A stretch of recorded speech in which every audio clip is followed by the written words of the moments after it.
Welcome back to the Climate Layer. I'm Alex Bonat. Last week we talked about the ocean, about coral reefs that are dying and coral reefs that are thriving, about the difference between extraction and protection, about tipping cascades and dead zones and what happens when we treat a living system like an infinite resource. And at the end of that episode, I talked to you about my son, about wanting to take him diving someday, about wanting him to see what I saw in Cozumel, a reef that's alive, not a graveyard. Today I want to talk about one of the tools we have to make that future possible. Not the only tool, not a silver bullet, but a real, tangible thing that actually moves the needle. I want to talk about why I drive an electric vehicle. And I need to be honest with you, I had the same fears and questions you probably have. Range anxiety, charging time, winter performance, cost. Whether it would actually work for my life, I wasn't convinced. But I knew someone I trusted, someone brilliant, someone who has spent years in the EV sector doing outreach and education, helping people understand this technology. And they drove one. And if they believed in it enough to dedicate their career to helping others make the switch, I figured I should at least do the research. So I did what I always do when something feels impossible or scary. I dug in. I read the studies. I talked to people who'd made the switch. I test drove cars. I mapped out charging options. I ran the numbers. And what I learned surprised me. Today I want to share that journey with you. Not as someone trying to sell you something, but as someone who went from skeptical to convinced, from anxious to confident, from I don't think this will work, to driving past gas stations every day with a full charge and a smile. Let's talk about electric vehicles, the real story, my personal one. When I started looking into electric vehicles, I did not just jump straight into EVs. I looked at the alternatives because if we are serious about reducing emissions from transportation, we need to understand all the options. Hydrogen fuel cell vehicles. On paper, they sound great. You fill up with hydrogen, it combines with oxygen in a fuel cell, produces electricity, and the only emission is water vapor. Clean, simple, elegant. But here is the reality. The infrastructure is not there. And it does not look like it's coming, at least not at the consumer level. There are maybe a few dozen hydrogen fueling stations in the entire United States, almost all of them in California. If you don't live near one of those stations, a hydrogen vehicle is just not an option. And even in California, the stations that exist are unreliable. They run out of hydrogen, they break down. The technology is interesting, but the deployment is not happening. E-fuels. These are synthetic fuels made from the captured carbon and renewable energy. They sound like the perfect solution. Keep your gas car, just use carbon neutral fuel.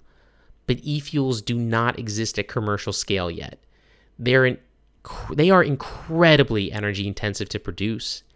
And even if they scaled up, they would still be more expensive than electricity. E-fuels might have a role in aviation or shipping where batteries are not practical, but for passenger cars, they are not a real solution today. Hybrid cars. Better than pure gas cars, yes, but they still have a tailpipe. They still burn fossil fuels. They're a bridge technology, not the destination. So I kept coming back to EVs, and the more I researched, the clearer it became. EVs are better even on a dirty grid. Multiple studies have shown this. Even if your electricity comes from coal, which is increasingly rare in the US and hopefully maintains that way, an EV produces fewer lifetime emissions than a comparable gas car. Why? Because electric motors are far more efficient than internal combustion engines, and power plants are more efficient than millions of individual car engines. And here's the key difference. Fossil fuel extraction is not getting cleaner. Every gallon of gas burned sends carbon into the atmosphere. That is a fixed equation. But the grid is getting cleaner every year. More wind, more solar, more battery storage. As the grid decarbonizes, every EV on the road gets cleaner automatically. Your gas car does not get cleaner over time, your EV does. But it is more than that. When I was researching climate change, really digging into the science, I had to confront something uncomfortable. The problem is not just carbon, it's the entire system we've built. An economic model based on extraction. Take from the earth, burn it, discard the waste, repeat. That is the same mindset that brought us to 7 of 9 planetary boundaries crossed. The same mindset that is acidifying the ocean and collapsing fisheries and filling the water with microplastics. Electric vehicles are not just about swapping one fuel source for another. They are part of a fundamental shift from extraction to conservation, from a linear take-make-waste economy to something closer to circular, from treating the planet as an infinite resource to recognizing that every system has limits. And I started to see a vision, maybe utopian, maybe decades away, but possible. A grid powered entirely by renewable energy. Intermittent sources like wind and solar backed up by stable sources like geothermal and next-generation nuclear.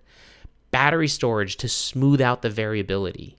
An all-electric transportation sector. Mining practices that are sustainable, regenerative, and as clean as possible. A fully established battery recycling system that recovers 100% of the materials in an EV battery.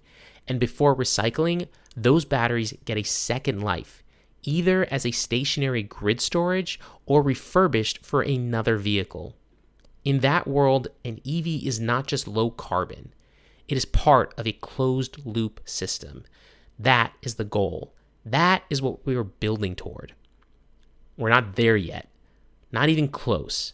But EVs are the best tool we have right now to start moving in that direction. So I made the decision. I was going to try it. My first EV was a learning experience. Range was shorter than what we see today. Charging infrastructure was sparse. And I will be honest, range anxiety was real.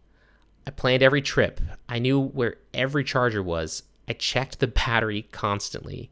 It felt like I was managing the car instead of just driving it. But something interesting happened. After a few months, I stopped thinking about it so much. I developed a rhythm. Plug in at night, wake up with a full charge. For daily driving, I never needed public charging. It just worked. My second EV was better. More range, faster charging. The technology was improving quickly. And by then, the charging network had grown. More stations, more reliability. It felt less like an experiment and more like a normal car. My current EV gets 280 miles on a charge. More in the summer when the battery is not fighting the cold. It charges from 10 to 80% in about 20 minutes on a fast charger. It is comfortable. It is quiet. It is fast. Electric motors deliver instant torque in a way that gas engines cannot match. Yeah. And here's the thing. The technology keeps getting better. Ranges are increasing. Charging speeds are improving. Battery costs are dropping. But it still needs to get more affordable. That is the barrier now. If you can afford a new car in the $30,000 to $40,000 range, there are great EV options. But if you're buying used, if you're on a tight budget, the options are more limited. And that is where I get frustrated because we have the technology. We know how to make great EVs, but we're falling behind. China is producing EVs at scale, affordable EVs, innovative EVs. They're building the supply chains, the battery production, the charging infrastructure. They are treating this as a national priority. And here in the US, we're backsliding. The current administration is rolling back EV incentives, attacking emission standards, and trying to slow the transition. This is not just about climate. This is about industrial strategy. This is about who leads the next generation of automotive technology. And right now, the US is losing. But I'm digressing. Let me get back to the practical stuff, because if you were thinking about an EV, you probably have questions, and I want to answer them honestly. So before you even think about which EV to buy, you need to answer 3 questions. First, where can you charge? If you own a home with a garage or driveway, you can install a level 2 charger. This is the ideal scenario. You plug in at night, you wake up with a full battery. It takes maybe 10 seconds of your time. You almost never need public charging for daily driving. If you rent an apartment or park on the street, it gets more complicated. I have been there. I've lived in apartments. I've trickle charged on a regular household outlet. It is doable, but it requires planning. You need to map out where you can charge. Public chargers at shopping centers, workplace charging if your employer offers it, fast chargers for when you need a quick top-up. And here's something most people don't know. Many utilities have programs to help expand charging access. Some offer rebates for workplace charging. Some are installing curbside chargers in neighborhoods. Some have special EV rates that make charging at night way cheaper. Before you buy an EV, call your utility. Ask about EV rates. Ask about rebates. Ask about charging programs in your area. You might be surprised what's available. So, second question, what is your daily driving pattern? If you drive less than your EV's range in most days, you're fine. Most people drive about 40 miles a day. Most modern EVs have 250 to 350 miles of range. Even with winter range loss, and yes, range drops in cold weather, you have plenty of buffer. But if you regularly drive 300 plus miles in a day with no time to charge, an EV might add friction to your life. Not impossible, but it's harder. Be honest about your actual driving needs, not your worst case scenario, your typical day. So third, what is your budget? EVs range from affordable used options to luxury prices. Federal tax credits, they're gone, but many states add their own incentives. Some utilities offer additional rebates too. But here's what people miss. EVs are cheaper to operate. No oil changes, no transmission service, fewer brake replacements because of regenerative braking, and electricity is way cheaper than gas. I spend about $40 a month charging my EV at home. My old gas car from long ago cost over $150 a month in fuel. Over 5 years, that adds up. So the question is not just, can I afford the sticker price? It's, what are my total costs over 5, 7, 10 years? Run the numbers, factor in incentives, factor in fuel savings, factor in maintenance savings, then make the decision. And then the big question, off-peak charging. If you can charge between 9, 10, or 11 p.m. and 7, 8, 9 a.m. the next day, do it. Electricity is cheaper. The grid has excess capacity, and you're helping avoid stress on local transformers. Some utilities offer programs where you let them manage when your car charges. You set a minimum charge level, and they handle the time to optimize grid load. You get a discount, they get grid stability, it's a win-win. This matters at the neighborhood level. When multiple EVs charge in the same area at the same time, it can stress the local transformers. But if everyone is charging off-peak, when the grid has the space, the grid handles it fine. You save money, and you help keep the system stable. Okay, let me tackle questions I get asked constantly. So for range anxiety, I've been driving EVs for years. I have never run out of charge. Not once. Here's why. Charging behavior is different from refueling. With a gas car, you drive until the tank is low, then fill up. With an EV, you top off whenever you can. Plug in at home, plug in at work, plug in while you're at grocery shopping. Most modern EVs have 250 to 350 miles of range, so even if you lose 30% in winter, you still have 175 to 245 miles. For daily driving, that is plenty. And the charging network is growing fast. There are over 150,000 public charging ports in the US now. Apps show you every charger, real-time availability, and whether they're working. Is it different from gas? Yes. Does it require being more aware of your battery level? Yes. Is it a deal breaker? No. Charging times. Let me break this down by charging type. So, level 1 is a regular household outlet. This is trickle charging, about 3 to 5 miles of range per hour. I use this when I live in an apartment. I would plug in overnight and get 30 to 40 miles of range. For my daily commute, that was enough. Is it ideal? No. Does it work as a bridge solution? Yeah.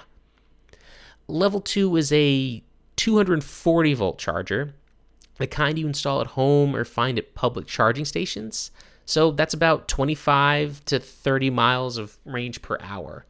So a full charge takes 6 to 10 hours, but you're asleep or at work.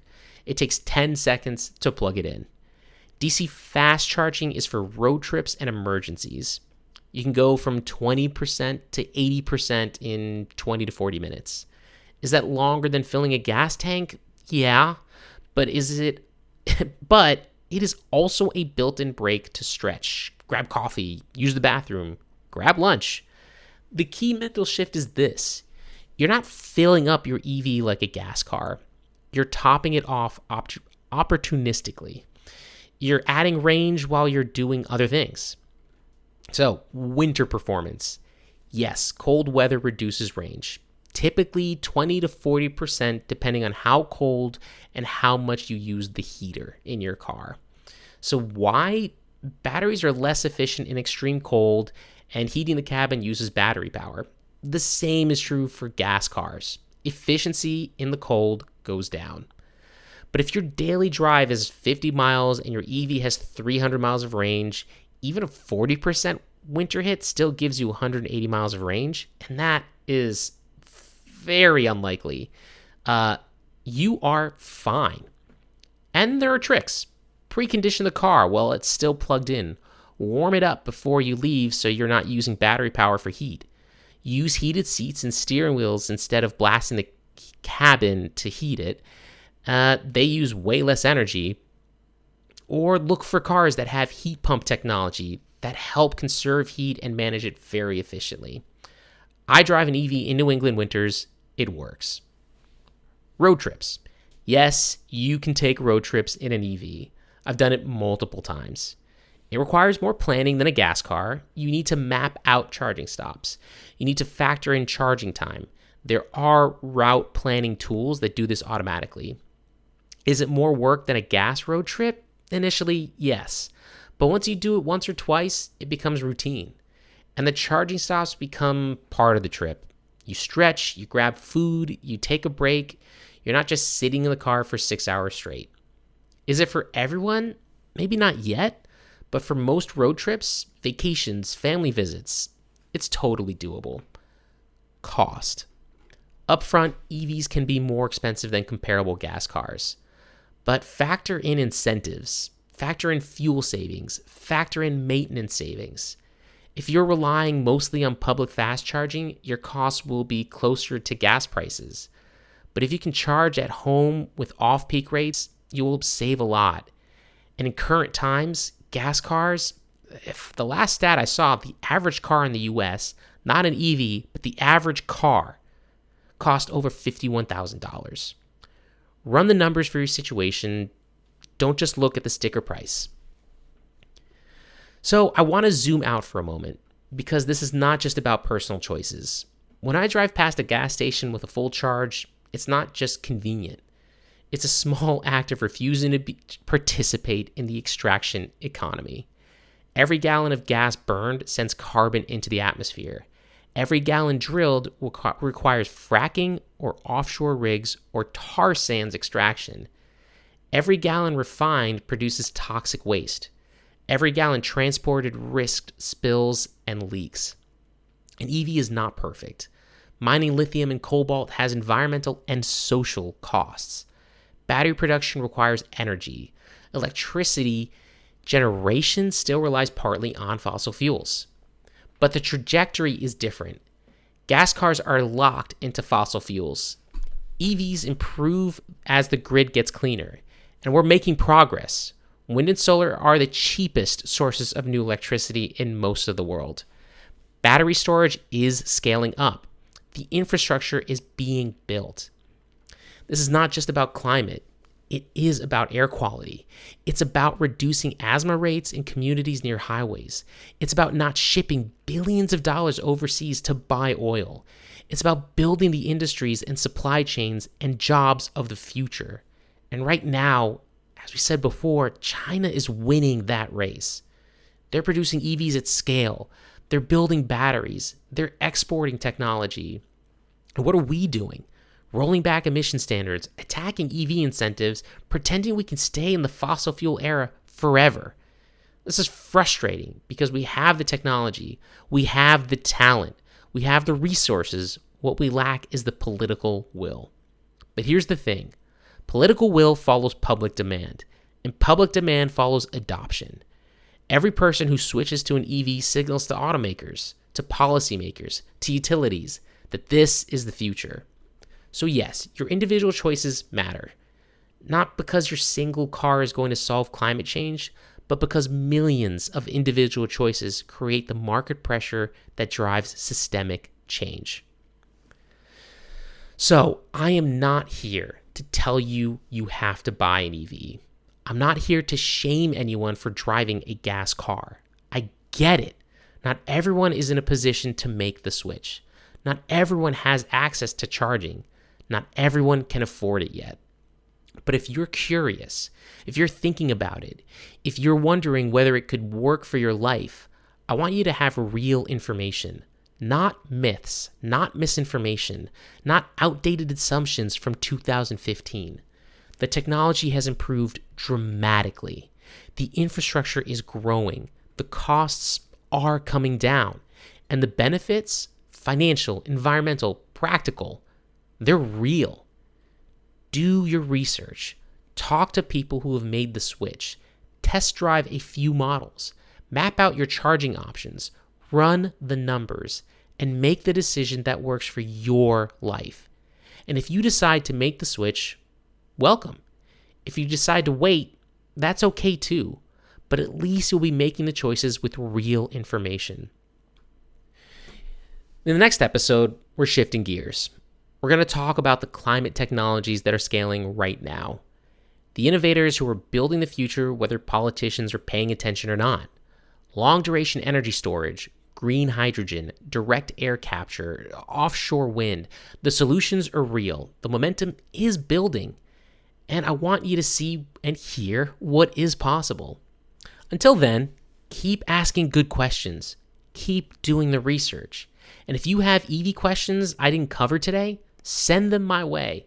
You can find me on LinkedIn or email the show at theclimatelayer@gmail.com. Thanks for listening. I'm Alex Banat, and this is The Climate Layer.